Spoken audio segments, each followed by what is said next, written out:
Hello, everyone, and welcome to the fourth edition of the Nosy Little podcast. I am Gabriel, And I am Leonardo. We are the developers and for Nosy Little Fly, one indie game that is close to release. At least that's what we hope. that's what we hope indeed. We're working really hard to get it to be released as soon as possible. Well, I believe we can aim for the first semester, right? That's definitely what we're aiming for. So keep an eye on our social medias. There will be more Nosy Little Fly news. Hot from the oven. Let's just plug our social medias right from the start. That's a great idea then. Follow the Twitter. Don't forget to like and subscribe and ring the bell. Yeah. Anyways, We're on what Twitter are we going to and talk Instagram. about today? We're gonna talk today about the games we played last year. That doesn't mean that they were necessarily released last year, but we played them for the first time last year. We're gonna talk about our favorite ones and our biggest deceptions. Right? Yes, exactly. Now that we're starting the new year, made us, I guess, just reminisce about the past year and think about all the experiences in gaming we had. We just wanted to share with all of you. That's So right. let's start actually with our biggest disappointments this year. What were the games you were most disappointed at? Well, I had two disappointments. The first one was a game called Super Semi Roll. When I watched the trailer for it, it seemed like a great looking minimalistic 3D platformer where you control a little dinosaur and you roll around and you transverse toy-like levels. Everything in this pitch is something that I like. But when I actually opened the game, the controls felt so unresponsive and clunky. It was not a great experience, so I didn't finish it and I left it behind, unfortunately. It has a great presentation, but the gameplay kills it. Yeah, that's definitely a big negative point. Like, if you can't agree with the controls, even if the game looks great and you regularly like that type of gameplay, it just falls short. Yeah, that's right. And my second disappointment was a game called Fox and Forests. I love 2D side-scroller platformers. And Fox and Forests is a game that is like this, and you control a humanoid fox. I also love humanoid animal characters. But when I actually get to play, the controls are also clunky, unresponsive, and I didn't like the pixel art style. It was all the colors were too vibrant. There was no visual hierarchy on the scenes, and overall it was quite tiresome to go through the experience. I must say that we know that it's hard to make a game. I don't want to roast any developers here.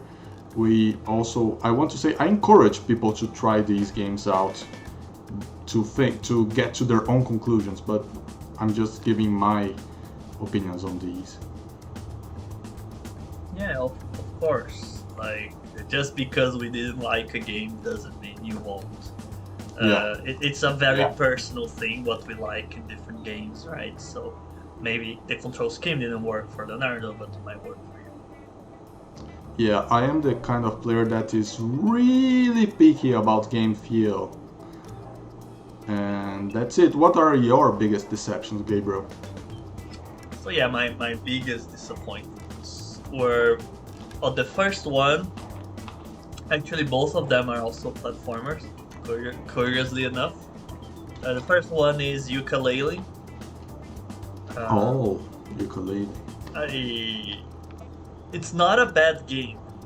That doesn't mean I think it's a bad game, but it's a game that I had a lot of expectations because I'm such a massive Banjo-Kazooie fan, and it's supposed to be the Banjo-Kazooie spiritual successor, right?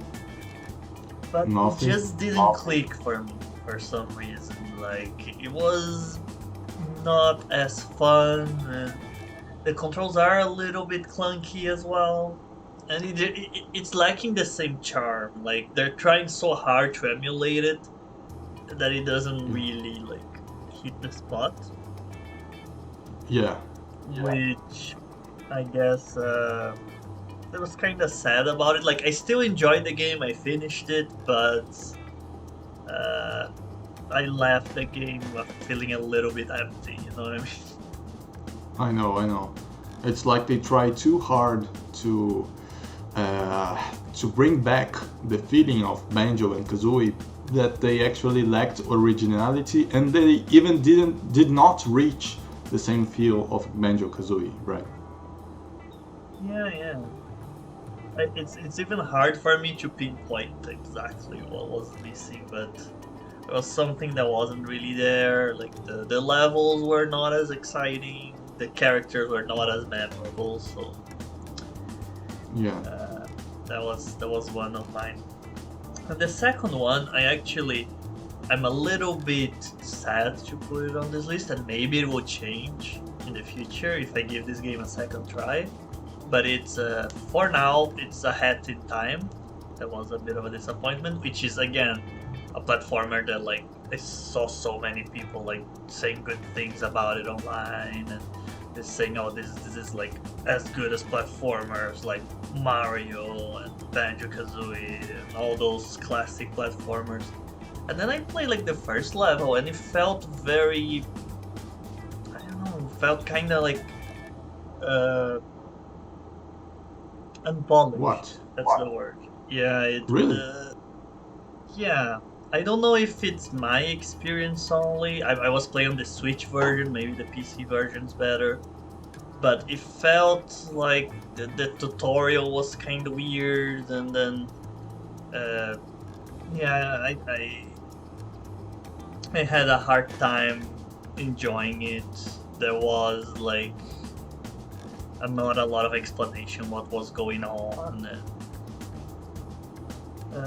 I see. At least the first level didn't seem as fun as well. I might give it a second chance because people really praise this game a lot. But if I'm judging it like on the tutorial and like the first few collectibles, it just didn't make me want to go back to play it, which I think it's bad by itself, right? If a game doesn't catch you enough that you want to pick it up again. Yeah, nowadays the games don't have the luxury of taking time to engage the player. They've gotta be nice from the start, because there are so many entertainment options that people don't want to feel like they're wasting their time.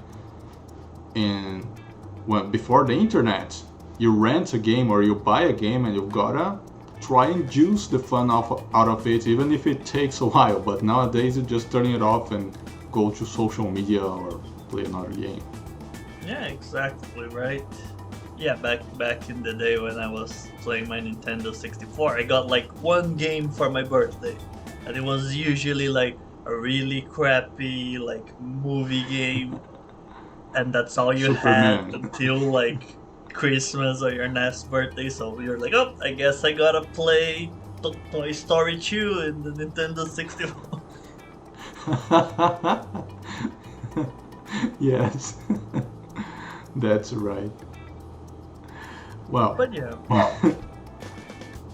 now that we got the disappointments out of the way, and I realized I was using the word deception in the wrong way, we got the disappointments out of the way, let's start talking about what we actually enjoyed playing last year.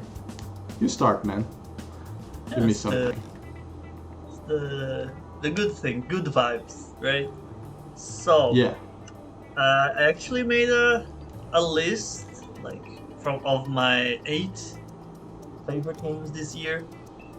Number 8 on that list is a game that we both played. Maybe this one will be on the list as well. I don't know. It's Wargroove. Wargroove. Amazing. Wargroove, for who never heard about it before, is like a tactics style strategy game where you have a little army and then you build units and you move them around on the grid. but it's Yes. kind of a spiritual successor of a Nintendo franchise called Advance Wars. And I'm a big fan of Advance Wars. I played the Advance Wars 2 on the Game Boy Advance to death. And it was a franchise that Nintendo just abandoned, as they do with a lot of franchises, and the indie devs had to pick it up, right? And Wargroove gets a lot of things right. It's almost like a one-to-one with the units from Advance Wars, but it's a bit more balanced. It's a bit more thought to be more balanced on like a multiplayer game, which Advance Wars is very unbalanced if you're playing against another player. And Yes. it has a lot of personality. The graphics are like they're pixel style, but they're very nice as well. They really like add a lot of the- personality, right, to the characters. I really like the aesthetics of design in this game. I'm not only talking about gameplay, I'm talking about the art direction. It is very charismatic. And they even included some short animation scenes. I don't mean sprite animation, I mean animation scenes, which were very well made. It's quite impressive. I didn't play Advance Wars before playing Wargroove, so I didn't have this comparison perspective, but it was still very enjoyable because I love tactical RPGs and I'm very picky to gameplay and they don't always satisfy me, but this one, it hit the spot. The level design is amazing. The unit variety brings forth a rich strategy experience. You've got a lot of options. It's not like only one answer to the problem like in a puzzle game. You really gotta measure the map and think about it, what you're doing. Yes, exactly. Like you make like the wrong move, you lose half your units and you're done. So That's right. it's that style of game. But it's really enjoyable. You have to use your brain a lot. And it's not higher on my list because there's a few things I don't like that much. Like, for example, in Advance Wars, the commanders of each army, they have like global powers that are always active, and then they have like this big special that they can release every once in a while. And Wargroove remove like the global part, and they have like way like less powerful special powers that you can activate.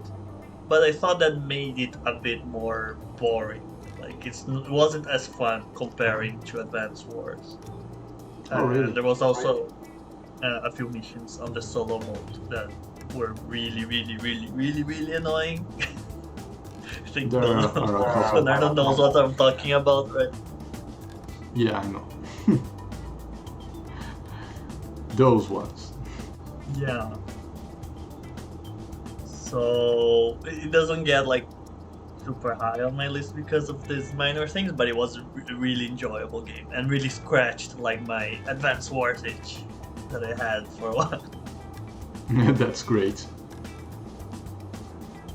Yeah, nice.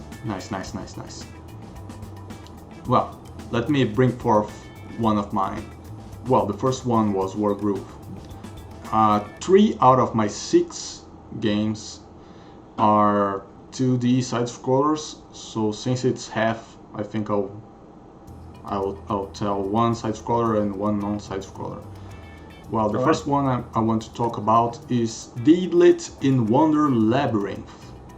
This is a Metroidvania game based on a manga that was based on a light novel that was based on a D&D campaign. Yeah, a lot of derivation there. A lot of Lodos layers War. to this one. Yeah, lots of layers. I believe that the Lodos War franchise is massively underrated. It's like the franchise that brought medieval fantasy to the mainstream in Japan. It's that big, you know. It's got your usual D&D stuff, elves, dwarves, knights, and so on and so forth. I actually read part of the manga and watched the anime There are some OVAs of Lodos, which is really well animated in the 90s. And that said, I don't like the game just because it's from a franchise that doesn't get many entries that I love. I like the game because the controls are absolutely fluid and they incorporate some sort of strategy that doesn't stop you from going all out. At the same time, you don't just button mash to go through enemies. And the way the game does that is that there are two main elements to your attacks and to the enemy's attacks: wind and fire. You can't use your fire against a fire foe because he will tank it, and vice versa. So you've got to switch elements on the fly to attack and defend. It's just not, you gotta react and think fast, and the movement feels great. You've got bows and arrows, you've got melee weapons, and you've got different kinds of those. The bosses are really creative. There are dragons, there are mages. I don't think I have anything negative to say about this game, actually. Perhaps I don't know. Well, I just love sounds like a very interesting system, this element part of it. Yes, it works really well.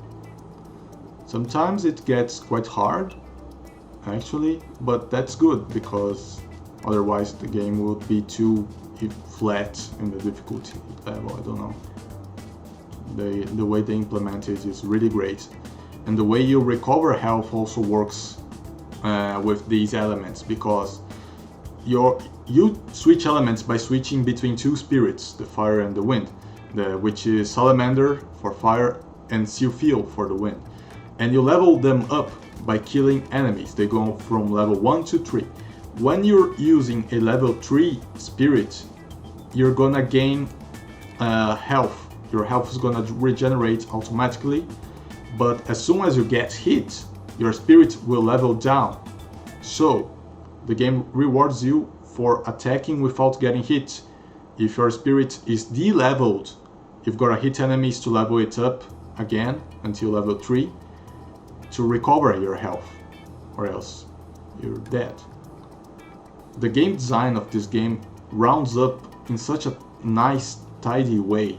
That's also something I really like about it. And that's it. That's it. Sounds like a very fun design, yeah. I'm interested.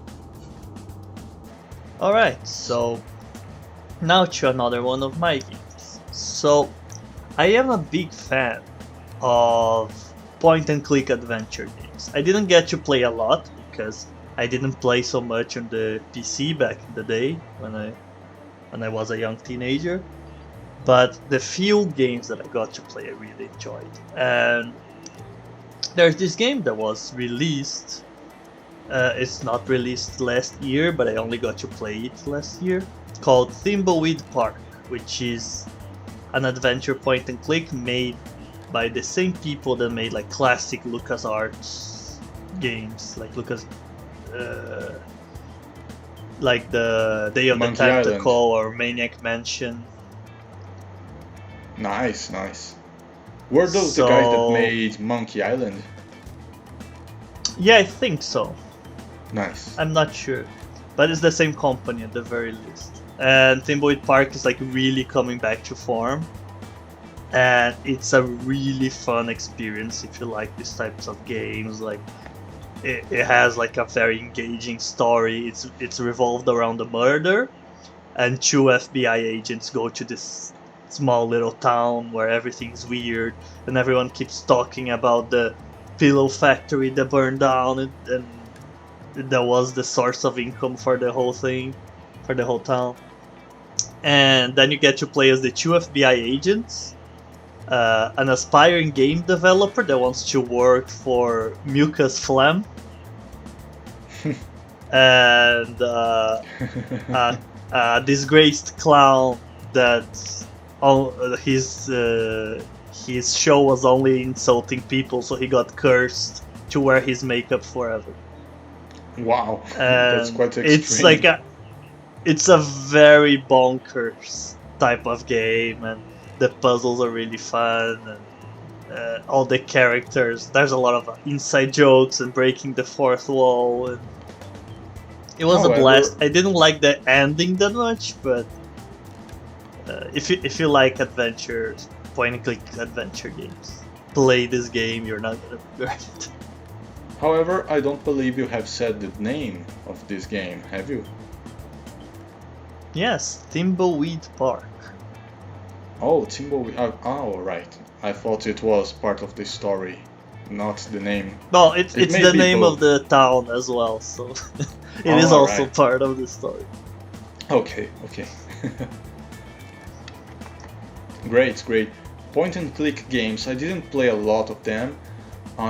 The ones that I enjoyed the most were from the Professor Layton series. I played the 3 first games from Professor Layton. I also enjoyed one that had the computers in my English school had.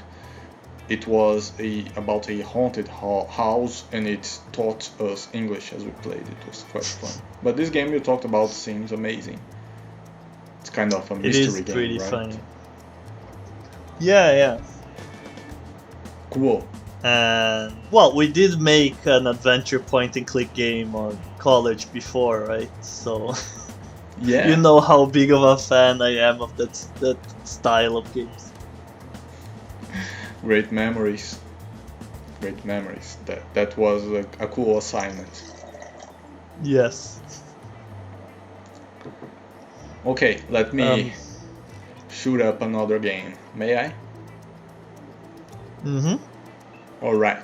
Please do. So, I believe you have heard before about a game called The Short Hike, right? Yes, I did. The Short Hike is a great example of an indie game that gets the scope of the project right and delivers with all the features it needs to be great, no less and no more. And that's admirable by just this, but also the gameplay is amazing. The graphical style is unique and captivating. I really like the art direction of that one.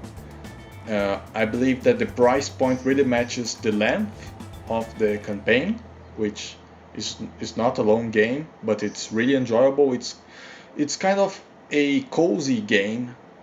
You know, it's kind of that tendency that people say nowadays that cozy games are games that you just stroll around, but this one also adds tangible objectives for it to not just be a walking simulator. It has other features that brings interest to the game. Mini games, a single overall objective to get to the top of the mountain. I believe the game hits the mark on many levels, on many different fronts, and it's quite admirable. I really like that. The Short Hike. Yeah, and it's a type of game that, because we see a lot on the game industry, a very big focus on being like, oh, games need to be long so that people get their money worth, and if a game is too short, it's going to be a bad game, not enough content. And sometimes like these short indie titles really catch you, like really like capture something really great, and they can do it in a shorter amount of time, which they prove that a game doesn't have to be super long to be good. Of course, there is the big concern for everyone that wants to publish on Steam, that if somebody finishes your game in 2 hours or less, they can get a refund and you won't get paid for that purchase.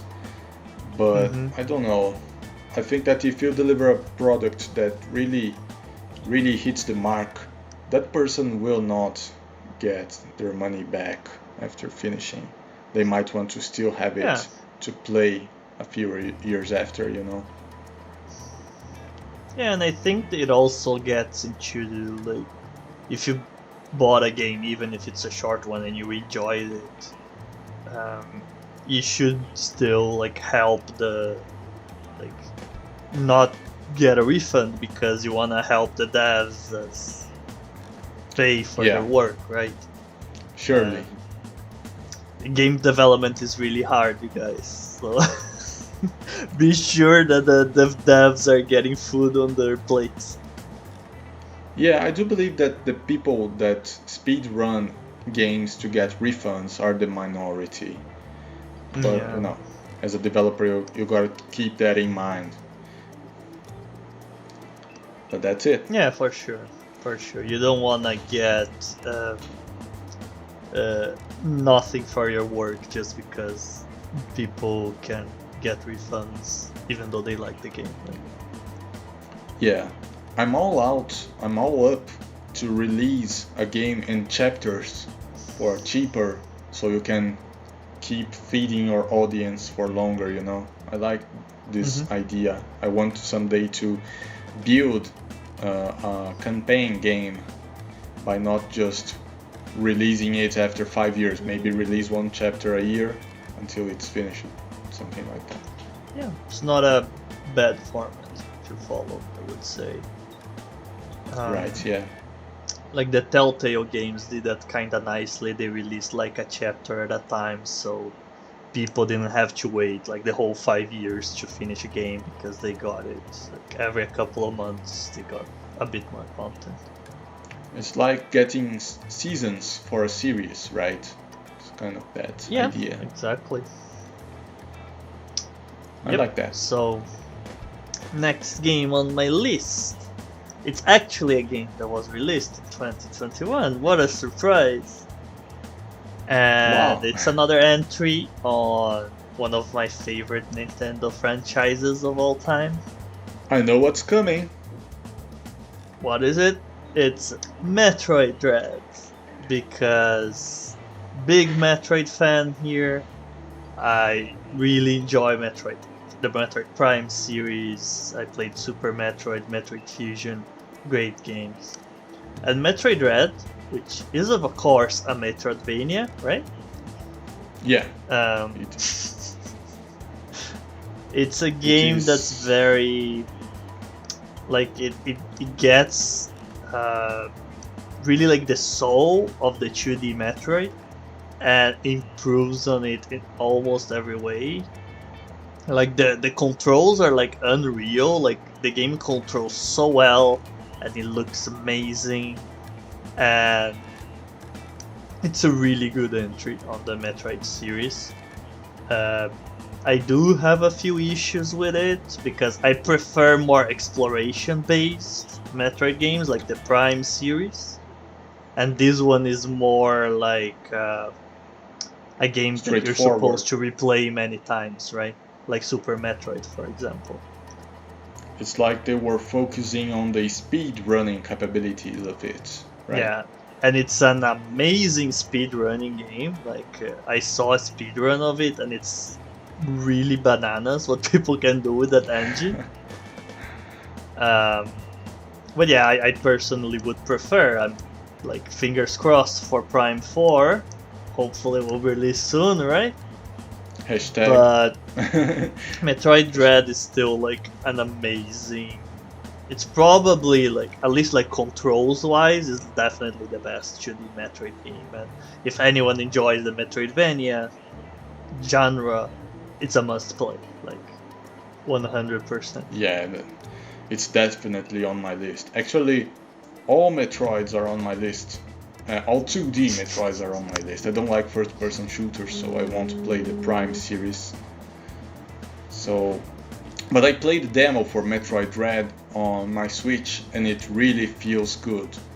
The controls, as you said, they are smooth as butter, man. Smooth as butter. It is really impressive. And like aiming and jumping around and doing like the very complex movement that sometimes the game requires. It's quite a joy. They really nailed it on the game feel. That's so important to you, right? If just moving around feels good, that's the mark of a good action game. For sure. Hopefully that's what everyone will think of Nosy Little Fly as well. Yeah, we hope that after they learn the game, they enjoy it. We know it's got a big barrier of entry, but once you master the controls, it's so satisfactory, man. Yeah, it's supposed to be a game that's quite challenging to master, but once you get how it works, you get like that really real satisfaction of beating a hard challenge, right? Yes. Yeah. So yeah, that was my number 6, Metroid Red. All right.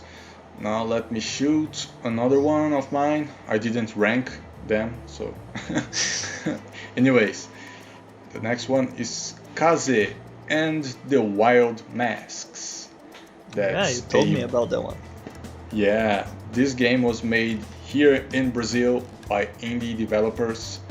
I actually met one of those developers in a convention here in São Paulo a few years back, and I played the demo and I really enjoyed the game back then, so I was really looking forward for the release, and I played it on my Switch. It's great, the controls are smooth. You can see a lot of DNA from Donkey Kong Country on it. It was a big inspiration. Not that anyone that worked on Donkey Kong Country worked on Kaze, as far as I know, but the level design philosophy, many obstacles are like translation of DKC elements, but also they bring originality to the table by a feel of the controls, by the mask transformations you can have to get new abilities for movements. How do you say in English when you get everything in the game? I completed everything in the game. Yeah, just getting the game 100%, right? Yeah, in Portuguese we say I platinumed, like I platinumed this game. I did everything, all the gold medals for time records in all levels, because it was so rewarding, so great to play. That's usually a sign of a real good game, when you really want to squeeze every single objective out of the game, right? Yeah, and I think you will really enjoy this one too. If you like Donkey Kong Country, as I know you do, give Kaze a shot, man. I do. The graphics are amazing. Also, I'll add it to my list. When we get to make a 2D side scroll, when we get to make a 2D side scroller, man, scroller. Make a scroller. When we get to make a 2D side scroller, I want to be able to make scenarios that look as good as Kaze's. Just saying. It's a good praise coming from you. Oh, thanks. Yes, okay, your turn.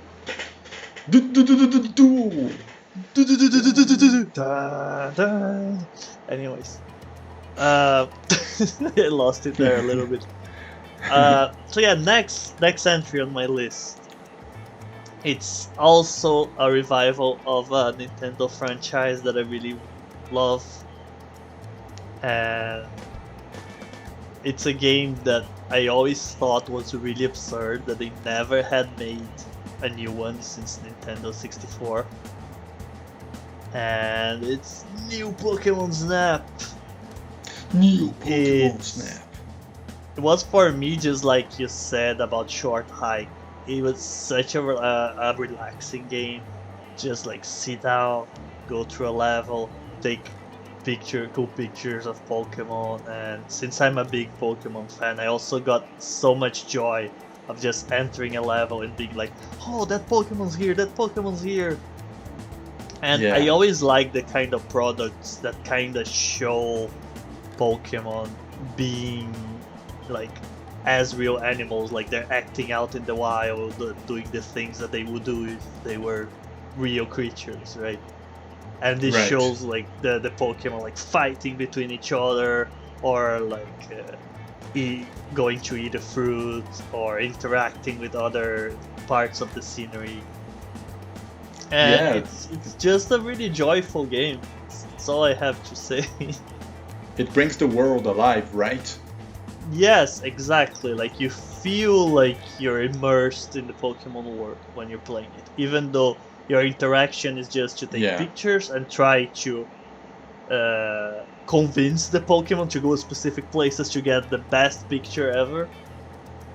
But it's everything I hoped for of a Pokemon Snap sequel, and it's great. I hope they make more of those. That's all I have to say about it. This game is one sign of hope, right? That Nintendo will eventually listen to fans, like once in a decade or so. Eventually they get it. That's what matters. Yes. Amazing. Since you've got more games than I on your list, give me another one. Of course, the next one on my list, it's a little bit cheating because it's a game that I started playing at the end of 2020 and then I played a lot in January of 2021, so it's on the cutoff. I guess it counts. But it's kinda.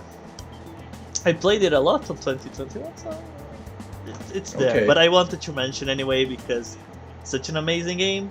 It's Hades by Supergiant Games. Both me and Leonardo big fans of Supergiant, right? We sure are. We love Bastion and Transistor to death.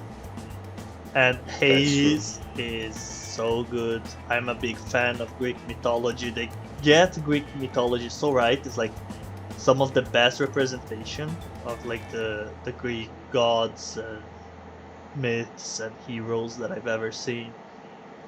And it's such an amazing roguelike game because a roguelike you're supposed to die, go back to the start and try again over and over.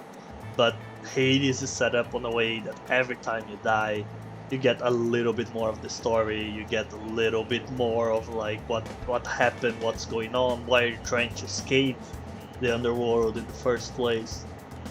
And nice. It's really nice. The storytelling, the graphics, the gameplay, just trying out all the different weapons with the different like little things you can control and the different abilities that Zagreus gets during the game. Just by trying things out, it's worth the game already. So it's really good. I gotta try it out. It's not like it's really worth like all the Game of the Year nominations and awards that it got. It got the Game of the Year in 2020. Like that's no easy feat, man. Yeah. But for an indie studio to make a game of like this quality and get like Game of the Year, it's like a really, really impressive thing. And it's well deserved. Supergiant is OP, man. They really, really deliver good games.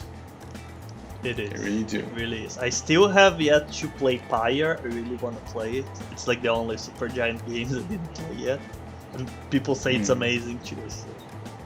If that one's great, nice. They're like 4 for 4. Excellent track record. Yeah. Amazing.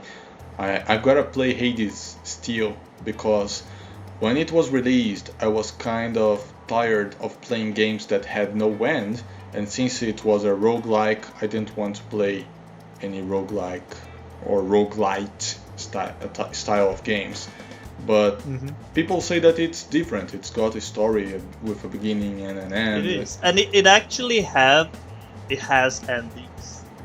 So you can play it infinitely, but if you wanna play it just for a little while, you can get like to one ending, and then if you play more, you get like a second ending, and if you're still playing, you can even get like a third and final ending.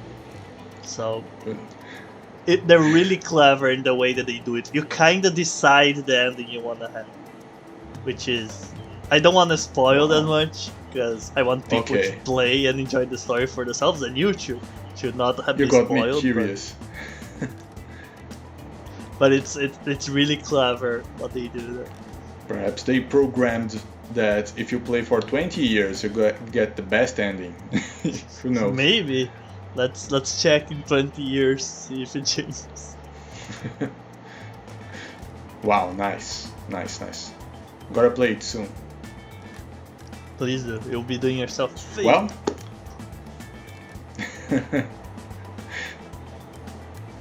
now let me bring forth another game in my entry.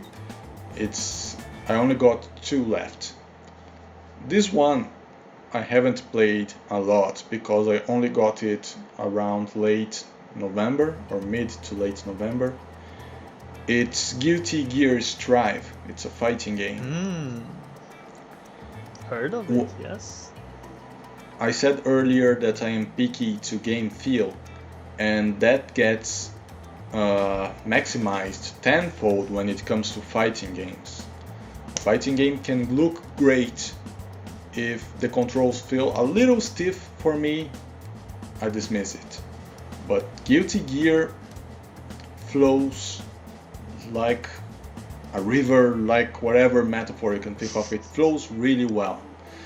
As swift as a coursing river. Mysterious as the dark side of the moon. Which it is, because the characters are so quirky. Each character controls and have their own abilities. The characters are unique in Guilty Gear like they're not unique in any other fighting game. The online, the netcode is really great. The lag is really minimal. If you play with someone from the same city, it will be great. There will be no input lag, or almost no input lag. So I could really enjoy it with a friend of mine, and we played together quite a bit, and we're gonna still play more this year because there are some DLC characters coming out to deliver the hype, like they do in those fighting games. And I really just like yesterday, about the Gear is that it has that visual style that it looks like 2D hand drawn, but it's actually like 3D models with a shader, kinda like Dragon Ball Z Fighters as well has that style, and I think it's so amazing. It's just like so visually interesting. that is right. This is the mark of Arc System Works, the developers of all those games. They are making such a great job delivering 3D games that look 2D and look amazing in the process. And they also mind-blowing, all their games have these in common. Not all of them, but most of their recent games have this in common. Great 3D games, 3D graphics that look 2D, very, very smooth and dynamic gameplay, and recently they're adding the netcode of the future for fighting games, which is rollback netcode, so that it plays well online. So they just became one of my favorite developers because of that. I love fighting games. Just like that. They're delivering the best there is for my tastes. They're amazing. Yeah, they're definitely like really good fighting game developers. I have to admit. Yeah, a few months back I watched on YouTube a GDC talk of one of the art directors where he talks about the process by which they make the 3D look 2D. It's very interesting. Oh, that sounds very interesting. I should check it out. I've always been very curious on how they get this style down. Oh, I'll link it to you. So you can watch it. Send it to me. Maybe we'll link in the description so people can see it too. All right. Now? All right. What's Now next? for my game number 3. My game number 3, it's the game I played the most this year. And it may be a surprise to some people because this is a game that was heavily criticized when it was released. And a lot of people said a lot of bad things. But I just really enjoyed playing it, and I still play it like quite often, which is Pokemon Unite, the Pokemon MOBA. Ooh. Alright. There were like a lot of criticisms about like the game being like pay to win because you can get some bonuses if you pay earlier. A lot of people being like, oh, the game's being made by Timi, which is a Tencent studio, and people are saying, "Oh, Timi is too money hungry. They're like charging $40 for a skin in a game." But well, I'm not saying I bad. agree with that. It is extremely expensive for a skin in a game. I gotta but say, the game itself. Just one little detour here. When we made the podcast where we talked about good and bad DLC, we made that podcast thinking about this skin, and we forgot to talk about this skin in the podcast. True. I just want to say this. That is true. But go on. Sorry. Oh, that's alright. But yeah, my point is like the gameplay is really fun. I am a big fan of Pokemon, as I said. So like seeing the abilities and moves of Pokemon translated into the mobile format is really fun. It's just like a fun multiplayer game, and I really like it's a very simplified version of a MOBA. So when I played like other MOBAs like Smite or League of Legends, I would sometimes have like a really crappy match, and I'm stuck on that game for 40 minutes just suffering. But on Pokemon Unite, every match is like 10 minutes. When you have a bad time, you can just brush it off and go for the next one, and it feels way more like casual. Yeah. It doesn't feel like you're wasting so much time on something that is not like a good match, or someone was fed and just destroyed your team at the end because you screwed up in the beginning. That sounds great. It's design wise, on the play side is really well done, and all these like kind of more, I guess, like shady things that are happening, they don't really like take me away from the game that much. It is fairly generous, giving like you free like coins to get new Pokemons. Every often they give like free Pokemons on events, more often than I expected for someone that's supposedly money hungry. And the pay to win aspect is not there. Is not very pronounced at all. So you can pretty much get on the same level as everyone just by playing it for free. It might just take you a longer time. So yeah, it is pretty enjoyable.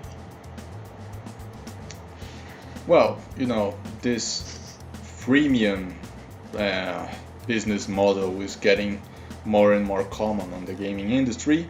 It's been growing for the last, I think, 7 years. It's been growing slowly but steadily. And we want to make a game that is kind of like that, but only for aesthetic elements. Yeah. But I don't know.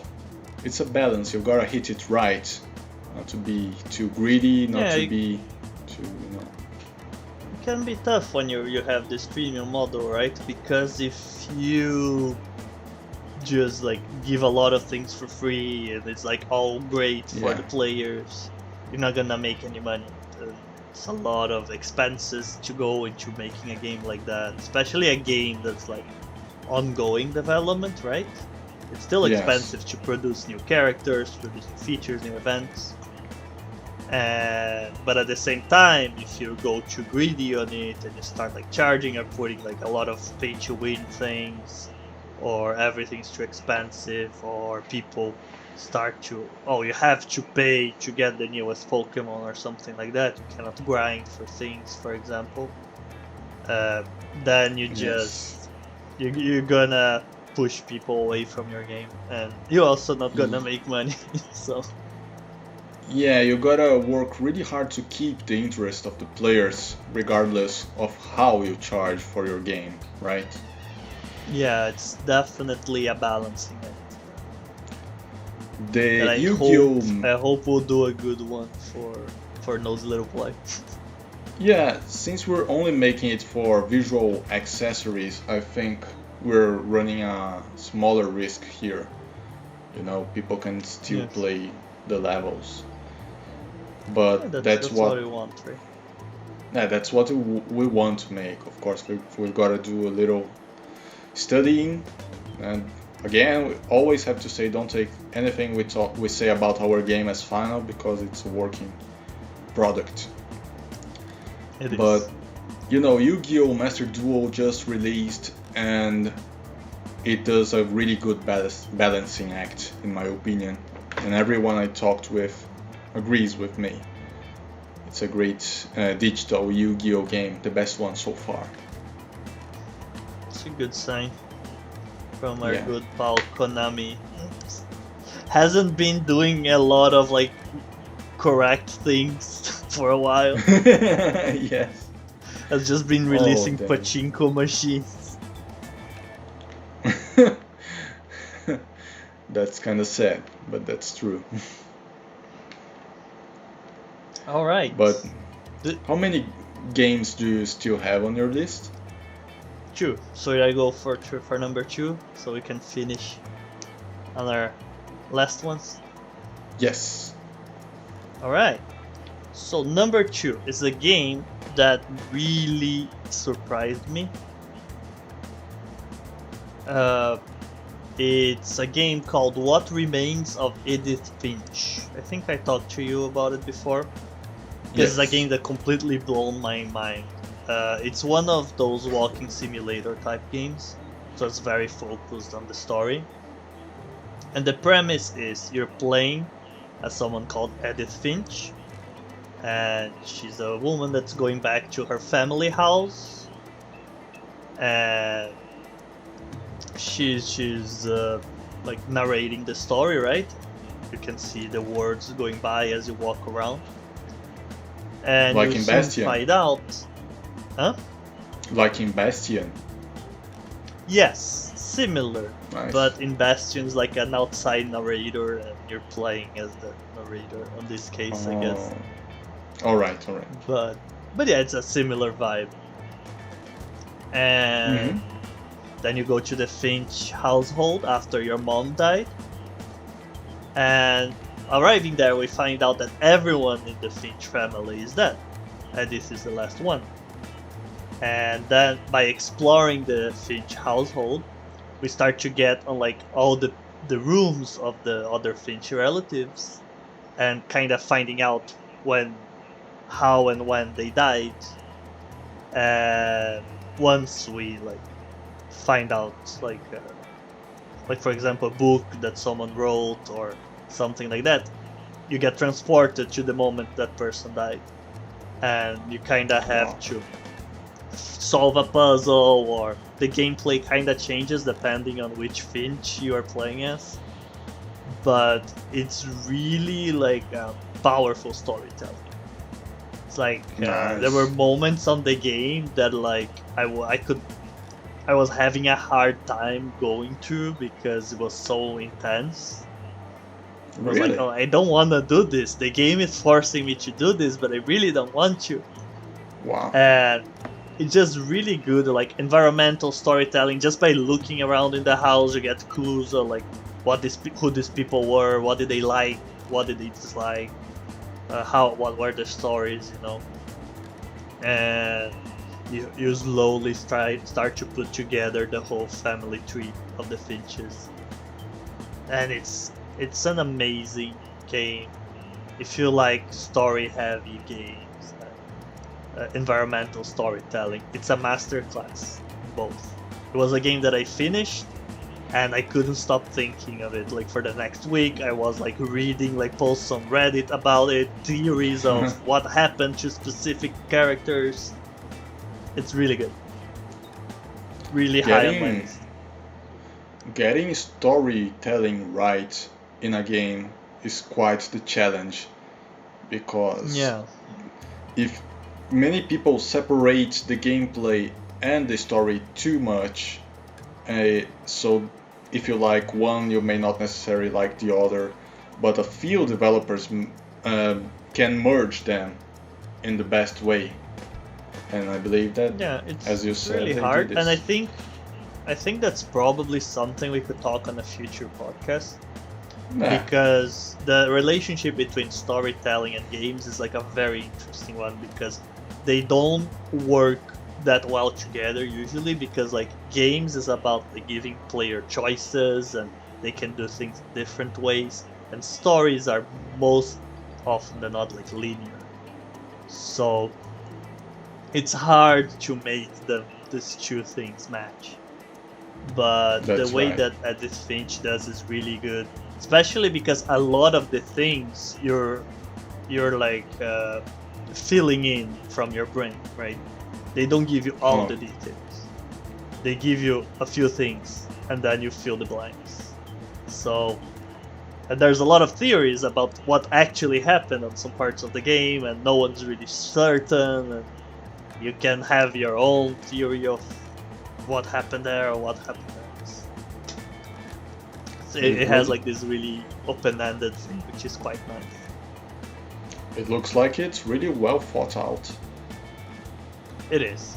It's a very short game as well. I think it's like a 4 to 5 hour game. You have to play it start to finish. But it's a really worthwhile experience. Highly recommend it to everyone. Go play what remains of Edith Finch right now. Pause the podcast and go play. If you enter the promo code you're looking at in the screen now, just kidding. Yeah, by the way, we're not paid by anyone to praise these games, just to be clear. But if anyone wants to plug in our podcast, we are open to negotiations. Please do. We're looking for sponsors. So, alright. May I talk about my last entry? Please do. Well, I believe my last entry is quite the opposite of Edith Finch, because it's one of those games where the story is like evil guy trying to kill the world and you will stop him, and the cutscenes last for 3 minutes total, something like that. Very original story. Like, yeah. You know, nowadays never seen that one. I'm nowadays I'm looking for games that have very little story. I prefer. I'm in a phase where I don't like to sit through a lot of text or video to get into a game. And this game, which is Supermaw Quest, is one of those games. You just jump in right into the gameplay. It is also one Brazilian indie game, and they're very active on social media, especially on TikTok, Twitter, and Instagram. Brazilian indies representing. Yeah, Brazilian indies. I gotta say that during the pandemic, Brazilian indies started delivering a lot of great products. It's like a cultural phenomenon, and more people gotta start talking about it because it's amazing, really. There are many great games that came out. Like, I didn't play it yet.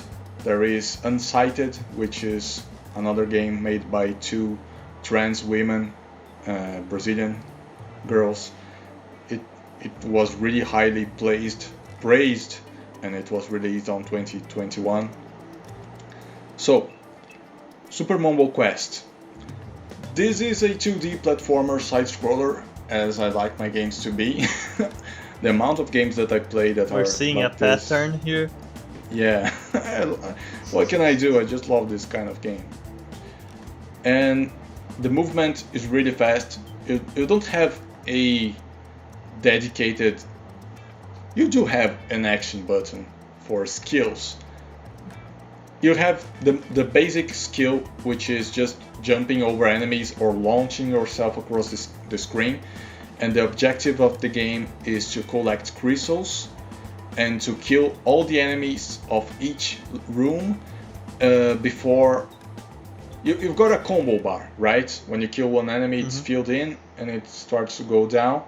If you kill all the enemies in each room without the combo bar ever going empty, you do what they call a Mombo Combo, and it plays a really cute sound like Mombo Combo, and you get a medal if you collect all the crystals in the room. Combo, huh? Yeah, if you collect all the crystals in the room, you get a second medal. So the exploration is kind of like Metroidvania with lots of rooms across the map, and you've got to collect the medals in each room to open up new passages. It is a non-linear progression, and you've got 4 elemental upgrades or skins to gather and alternate the use of. You got the leaf, which uses a leaf to descend more slowly, so you can control the speed at which you reach enemies. You got the fire that does a horizontal dash. You got the stone that basically does a dragon punch upwards, and the electric, which is a homing attack. And you gotta use them to traverse the maps. The maps are really well thought out, and the gameplay is really fast, which is another pattern of what I like. It flows really great. Another pattern there. Fast-paced games. You probably would hate Edith Finch, so... Perhaps not the game for me right now. Yes. I guess I am a simple man, you know. It's simple, like pressing buttons, man. Like know what you going, like. You know. But Mumble Quest really delivers it. Simple concept, really well made, really well polished. It's one of my favorite indies of all time. What can I say? But that's really high praise. One of your favorite indies of all time. Yeah, because you know, I platinumed. I completed it 100% 2 times in less than 1 month. Whoa! And I usually don't. And for me to play a game again after finishing it, it's really rare nowadays when I don't have a lot of time. You really like that Mumble combo, huh? Yeah, man, it's so rewarding. Being rewarded with a medal and that cute sound every time you do the combo in a room is the best feeling. Something for us to take to the little fly, maybe? We gotta think how we can adapt that, since we don't have any way of killing enemies. Yeah. We gotta... I don't know. But we can get inspiration from that and think of other feedback rewards that may suit our game. Yeah, for sure. Our game is very important, the game feel as well, so we definitely need to take inspiration of these kind of games. Like Supermaw Quest or the Kaze and the Wild Masks. Truly. That's the right name, right? Yeah, that's the right name. Okay. Cool. You got it. So, and now for my number 1 day. Number 1. Drum roll. It's also an indie game, which it might be the best indie game I've ever played as well. What? It's a game that I thought was a bit of a meme. I bought this game like years ago and I never played it, and then I was like, on the time I wasn't playing anything, I decided, let's go try it. And that game blew all my expectations away, and that's Undertale. Of course. So I didn't know a lot about Undertale coming in.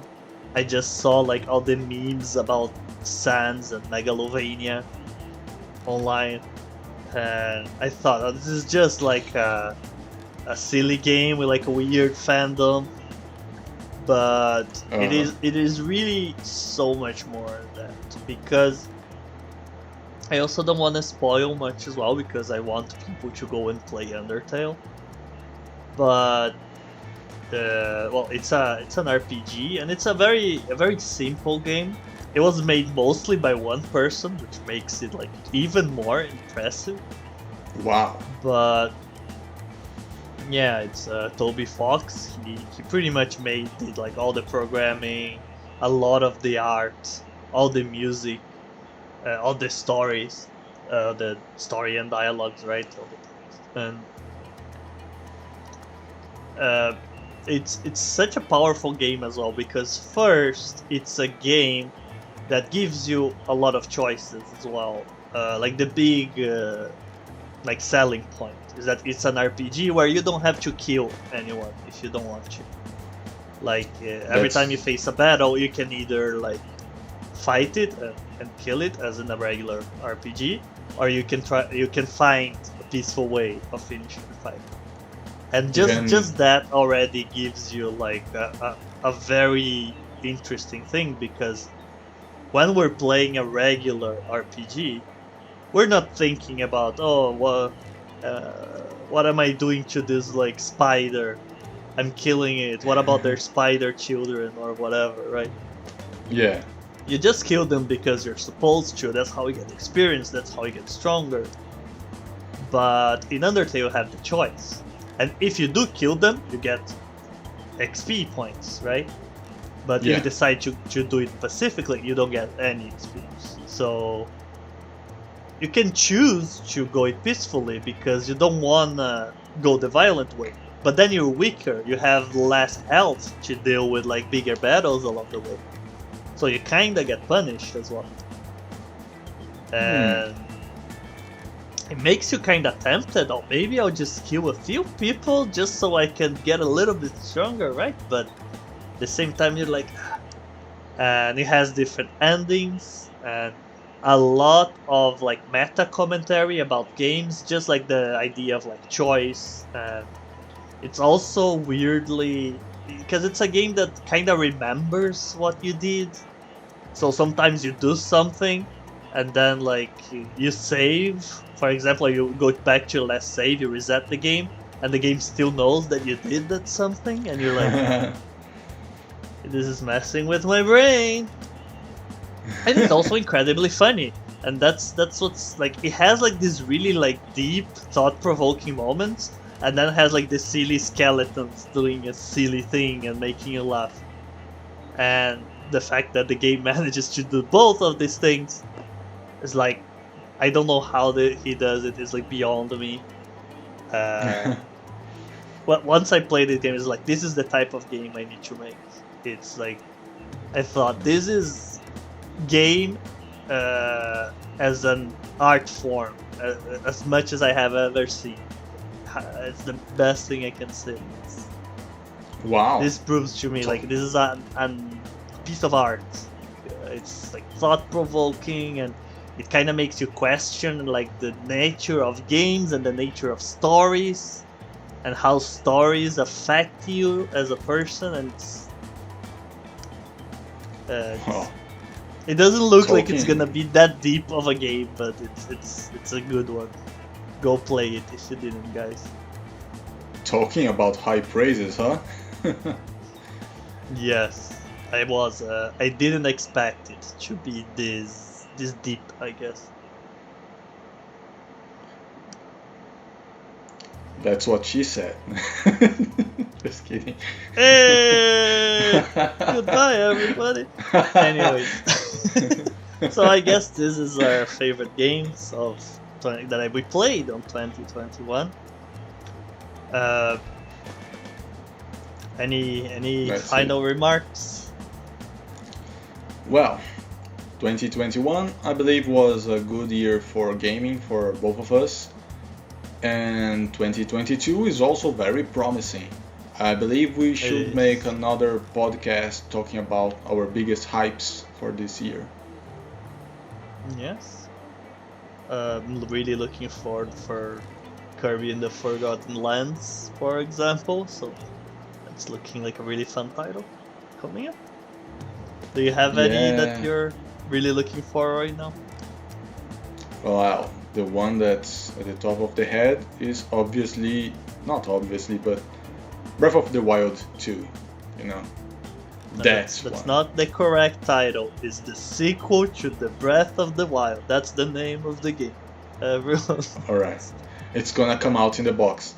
Sequel, The Legend of Zelda. Sequel of Breath of the Wild. Exactly. Everyone knows. It's absurd that they still didn't reveal the title. But They like to decide the title for Zelda games at the very end. It's kind of a pattern. And I'm Well, guessing it might spoil something about the game, that's why they're delaying it, but anyways. Yeah, just like Twilight Princess, you know. Midna is the Twilight Princess, you're not supposed to know about it a lot. Oh, spoiler alert! Oh, Spoiler man, sorry. alert! No! No! Darth Vader's Luke's father.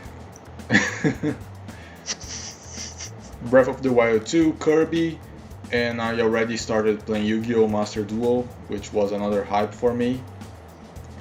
And I am not a very big Pokemon fan, but they just released, or they will release Pokemon Legends of Arceus Pokemon very Legends.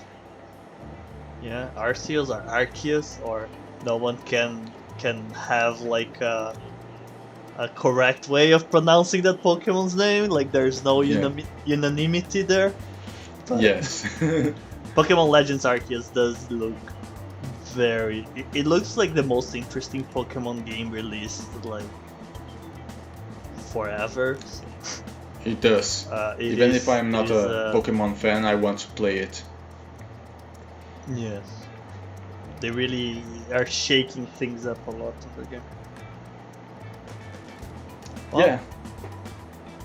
So yeah, that was our favorite games of 2021. Please let us know your favorite games that you played of 2021.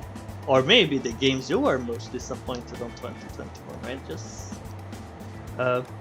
leave a comment below. Let's start. Fire up the comments. Fire up the comment section. Fire up the like button. Fire up the subscribe button. Fire up the system. Fire up everything.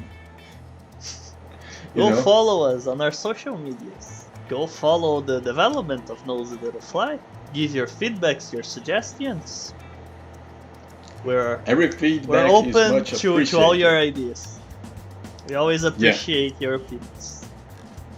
So soon we're gonna launch a Discord channel where you can talk to us more closely and test builds maybe. Who knows? Yes. We would be happy to have a closer contact with people that are playing our game. So yes. And that's it. Let's wrap it up. Let's wrap it up. Till next time, you guys. Bye bye everyone.